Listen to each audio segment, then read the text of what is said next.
chief engineer had spent 43 years studying adhesives. In that time, they had over 40,000 bonding compounds from 600 different civilizations across the known galaxy. They had seen molecular glues that could hold starship hulls together at the atomic level. They had documented plasma welds that fused metals into single seamless pieces. They had analyzed bioadhesives from the swamp worlds of that could bond any two surfaces permanently within seconds. Nothing in their considerable experience prepared them for what they found on the human ship. The vessel had appeared on long-range sensors 3 hours before it limped into Orbital Station 7, had been in the command center when the distress call came through, and they remembered thinking that whoever was aboard that ship was already dead. The readings showed at least 12 major hull breaches. Atmosphere was venting from multiple sections. The engine output suggested the reactor was barely holding together. By every calculation could make, the ship should have broken apart long before it reached the station. And yet it kept coming. Station commander had ordered emergency response teams to the docking bay. Medical personnel stood ready with trauma equipment. Engineers prepared cutting tools to extract bodies from the wreckage. Everyone expected a recovery operation, not a rescue. Then the airlock opened, and a human walked out. The human was a mess. Their uniform was torn and stained with what looked like hydraulic fluid. Their hair stuck up at strange angles. Dark circles hung under their eyes, suggesting they had not slept in some time. But they were alive and walking under their own power, which should not have been possible. "Hey," the human said, looking around at the gathered emergency teams. "Sorry about the mess.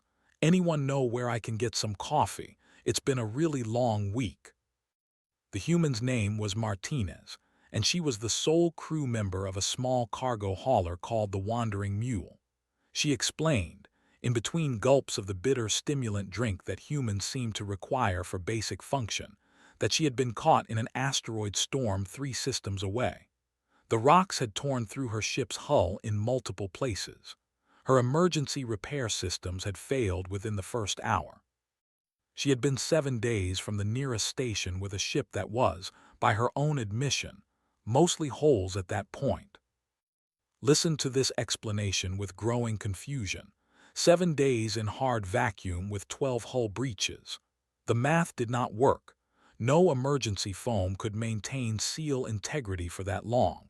No temporary patching system could handle that level of damage. The human should not be alive. "How did you seal the breaches?" asked. Martinez shrugged. "Duct tape. I had like 12 rolls in storage, went through most of them, but it held." Did not know what duct tape was. They made a note to investigate. When the engineering team boarded the Wandering Mule to assess the damage, insisted on accompanying them. What they found inside challenged everything they understood about material science. The hull breaches were covered in strips of gray fabric. The strips were layered over each other in overlapping patterns, pressed firmly against the metal. Some kind of adhesive held them in place, but could not immediately identify the compound. They ran a scanner over one of the patches and waited for the analysis. The results made no sense. The adhesive was a simple rubber-based polymer, nothing special. The fabric backing was woven synthetic material, ordinary in every way. Neither component should have been able to withstand hard vacuum. The temperature differential between the ship's interior and the void of space should have caused the adhesive to fail within minutes. The microfractures in the hull plating should have torn through the fabric backing like it was not there. And yet the patches held. 7 days in space and they still held. Moved through the ship in a daze, finding more and more impossible repairs. A cracked conduit wrapped in gray tape, still carrying power. A torn section of wiring held together by the same material, still functioning. A fractured support strut that should have buckled under acceleration stress, reinforced with nothing but strips of gray fabric. One of the junior engineers called over to the engine room. "You need to see this," they said. Their voice carried a note of something that might have been awe. The reactor housing had a crack running along one side. It was not a large crack, perhaps the length of his forearm, but it was in the worst possible location. A crack in that position should have caused a cascading failure in the containment field. The reactor should have gone critical. The ship should have become a small, brief star in the darkness between systems. The crack was covered in duct tape. Stared at it for a long time. Then they pulled out their communicator and filed a priority research request with the Galactic Engineering Corps. Within one cycle, the request was approved and classified as urgent. They called it Project Gray Ribbon. Martinez had to stay on the station while her ship was repaired using proper materials and techniques. Found excuses to speak with her several times over the following days. They were trying to understand. The tape should not have worked. There had to be something they were missing. Some secret human technology that made the simple adhesive function beyond its apparent capabilities. "It's just duct tape," Martinez said each time. "We use it for everything, always have." "But how does it work?" pressed. Martinez thought about this for a moment. "It sticks to things. You put it on something broken and it holds it together. I don't know what else to tell you. The adhesive compound is unremarkable. The backing material is ordinary. Together, they should not be able to perform the functions I observed on your vessel." "Yeah, but it does. That's kind of the point." Found this answer deeply unsatisfying. The first shipment of duct tape arrived at Orbital Station 2 weeks later.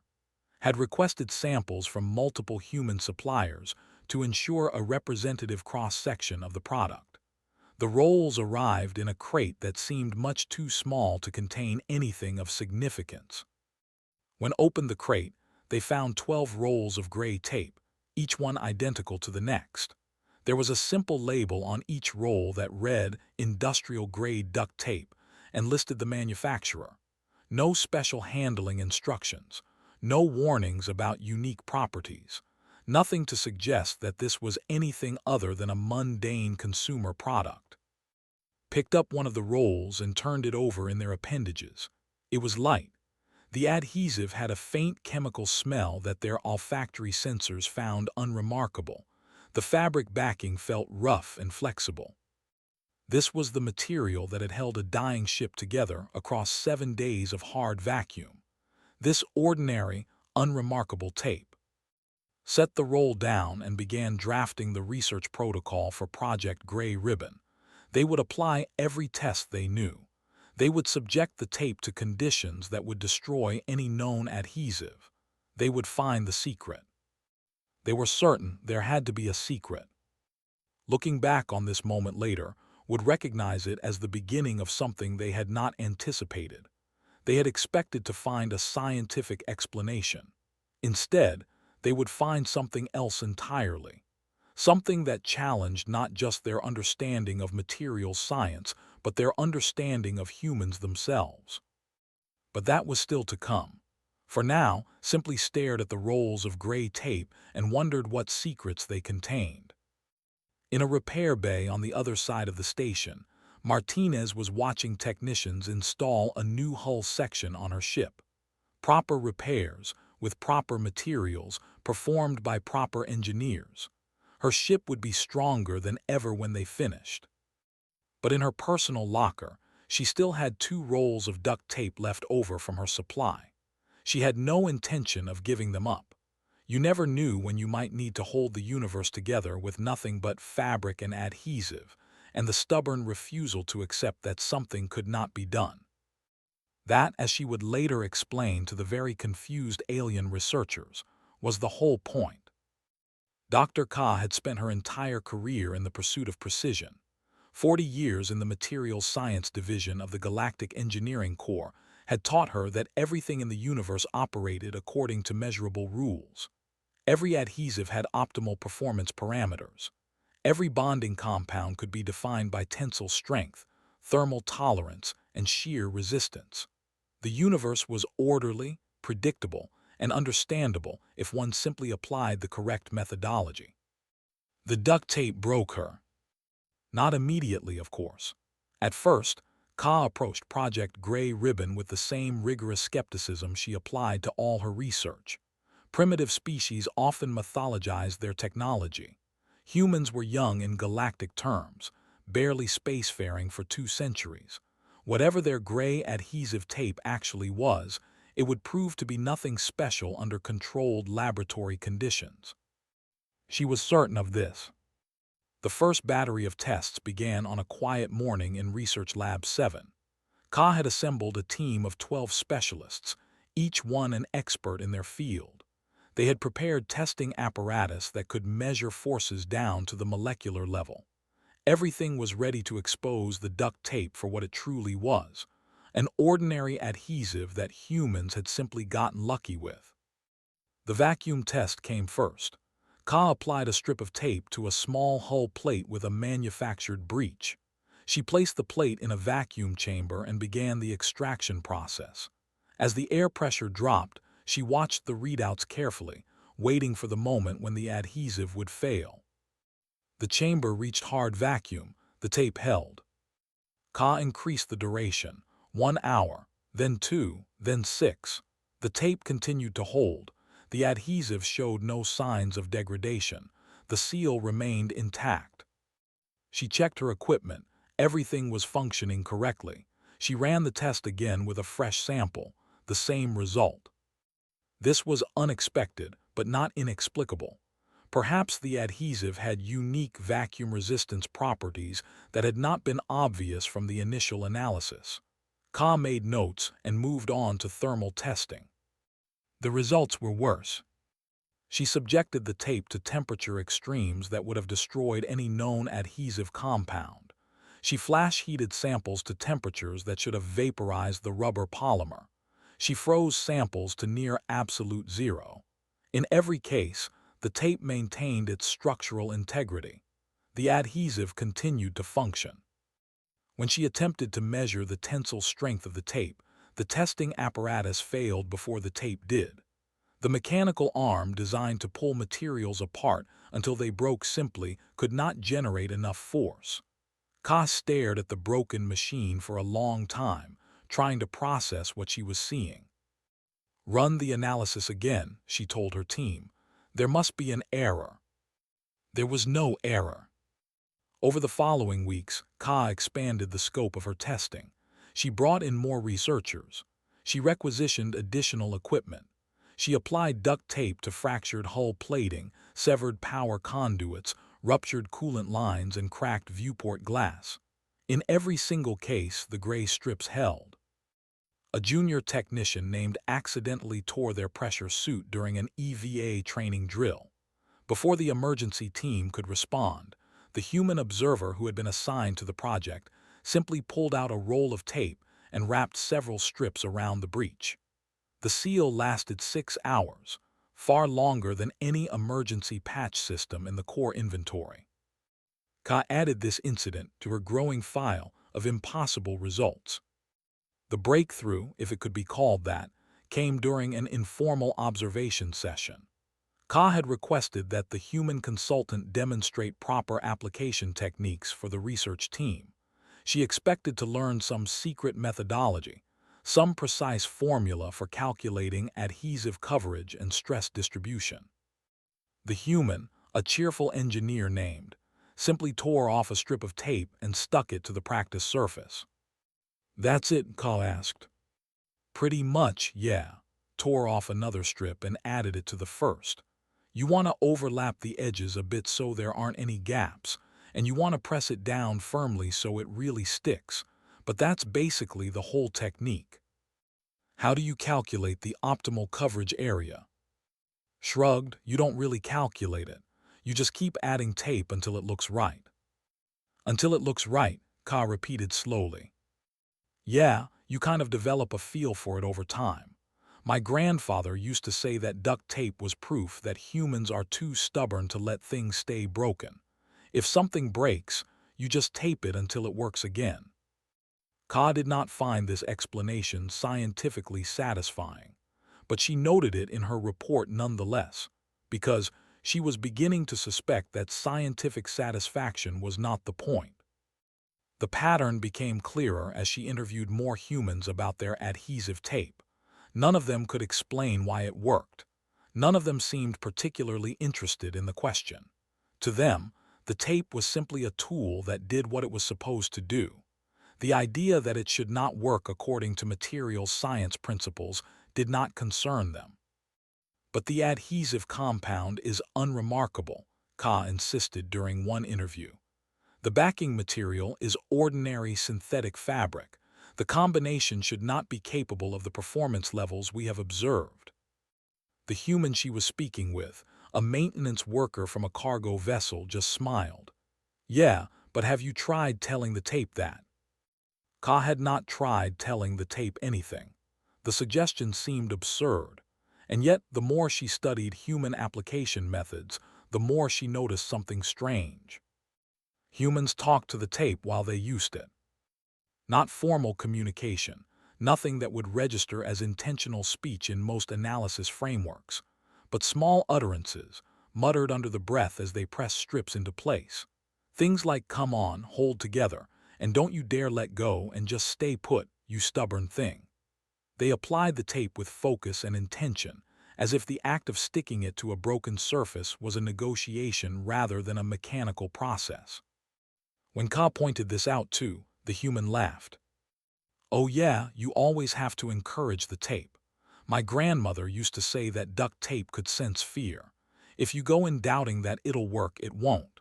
But if you really commit to it, really believe that this strip of gray fabric is going to hold your ship together against all odds, then it will." "That is not a scientific principle," Ka said. "Maybe not, but it works." Ka returned to her laboratory and sat in silence for a long time. She reviewed her data, looking for patterns she might have missed. The tape performed consistently regardless of which manufacturer produced it. It worked in vacuum, in atmosphere, in extreme heat and cold. It held on metal, on polymer, on glass, on organic surfaces. There was no common variable except one: the humans. The tape worked when humans applied it, and humans applied it with absolute confidence that it would work. Ka was a scientist. She dealt in measurable phenomena and reproducible results. The idea that belief could affect material performance was not something she could accept, and yet the evidence was undeniable. Something about human duct tape conventional analysis. She began drafting her final report with a sense of profound uncertainty.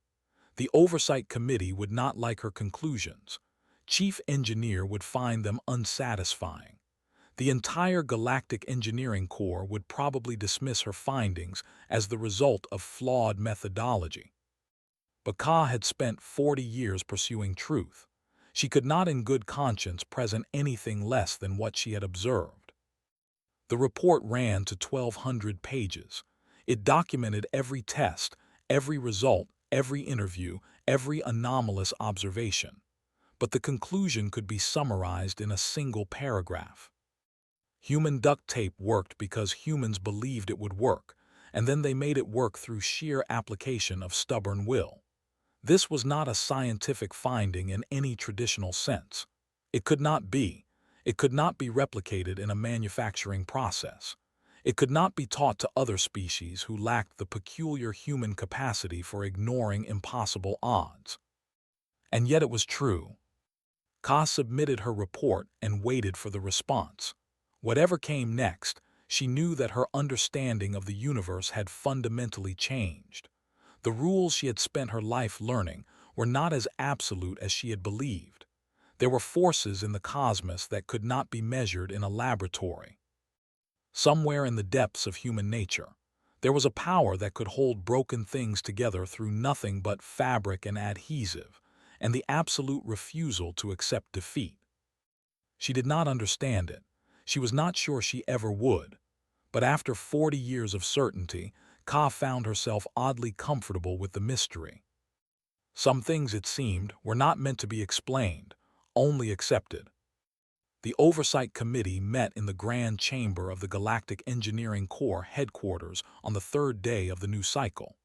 12 senior engineers from 8 different species sat around the circular table, reviewing the final report on Project Gray Ribbon. Chief Engineer had been invited to present the findings, though they suspected that the committee had already made up their minds. The silence after finished speaking lasted for a very long time.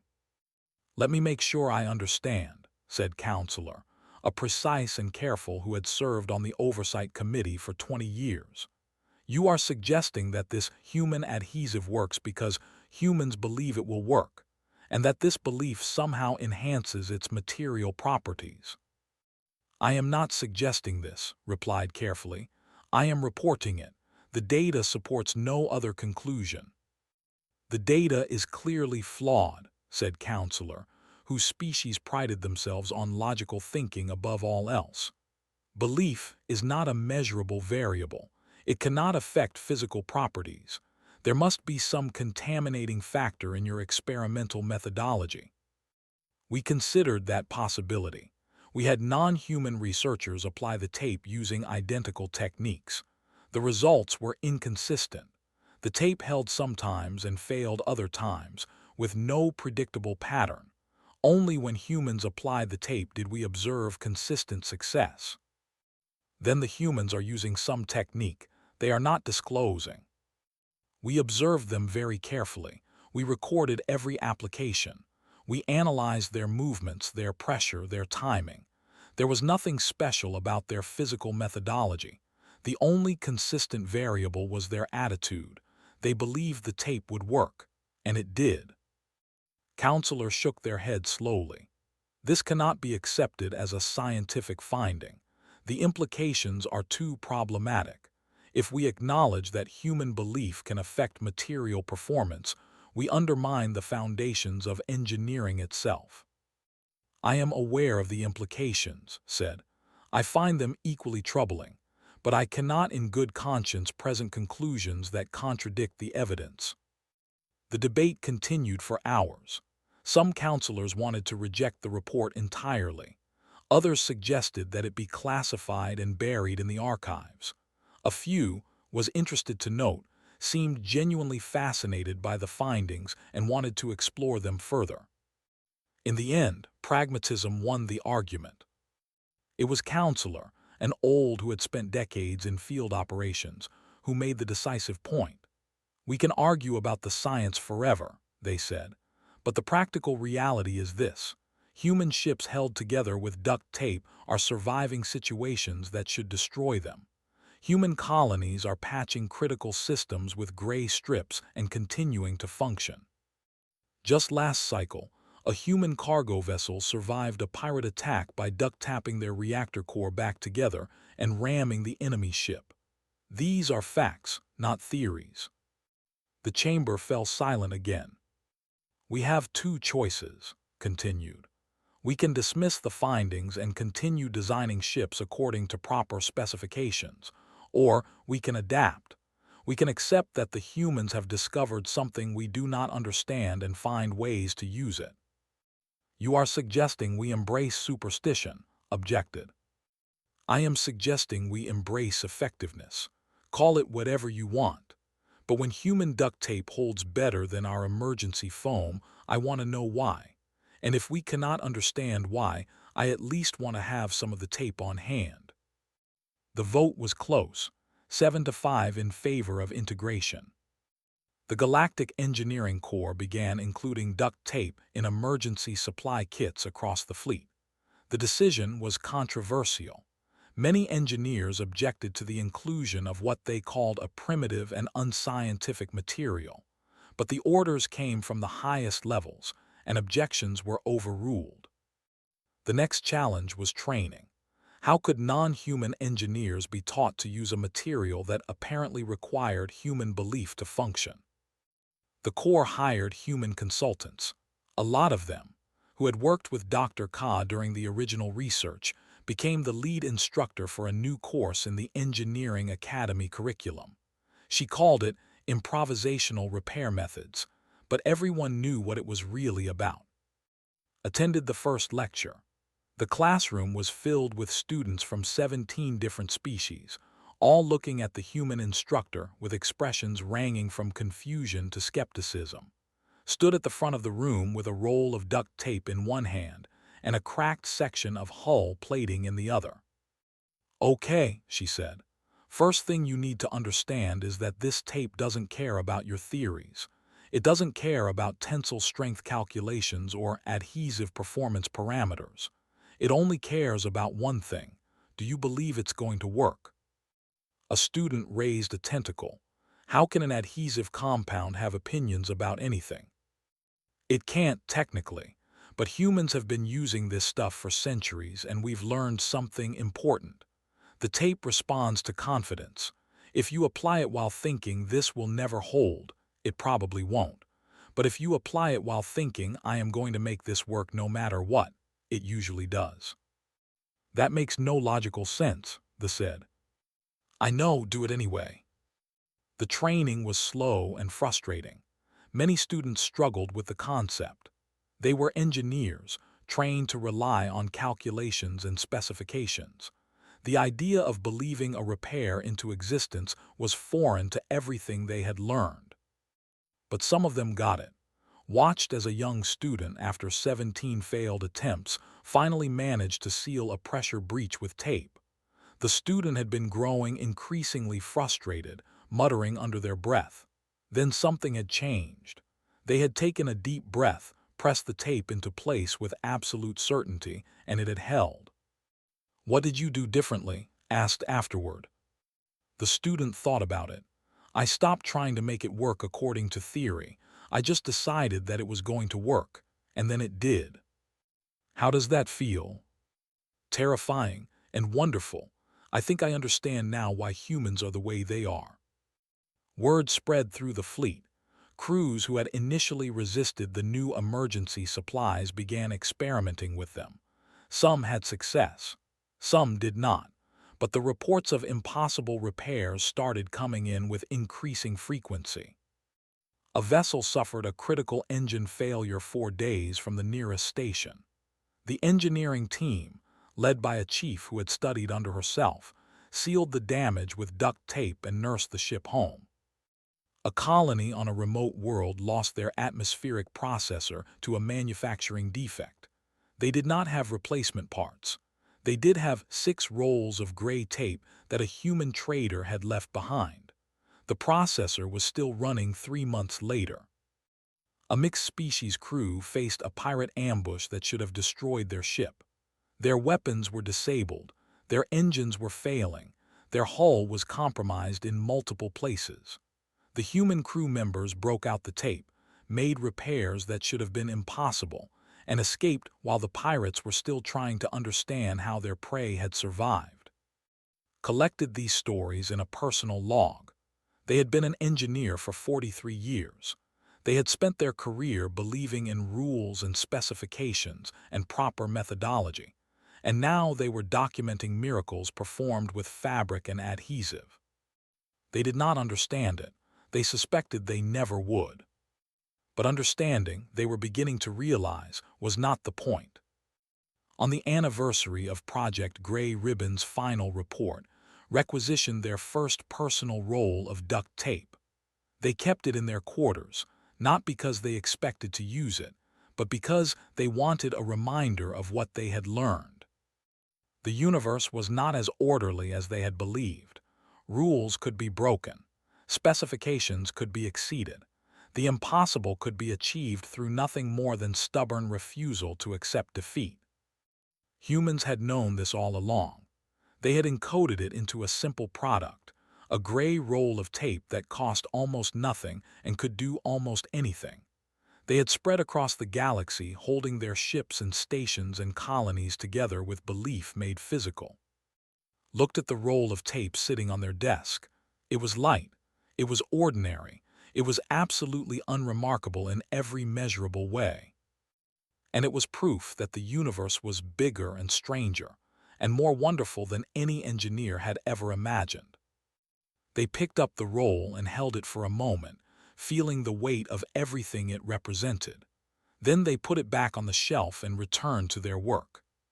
Somewhere out in the vast darkness between stars, humans were making impossible repairs with nothing but tape and confidence. They were holding the galaxy together through sheer force of will, and the rest of the universe was slowly, reluctantly, learning to do the same. Some things had finally accepted were not meant to be explained, only believed. And that, as the humans would say, was the whole point.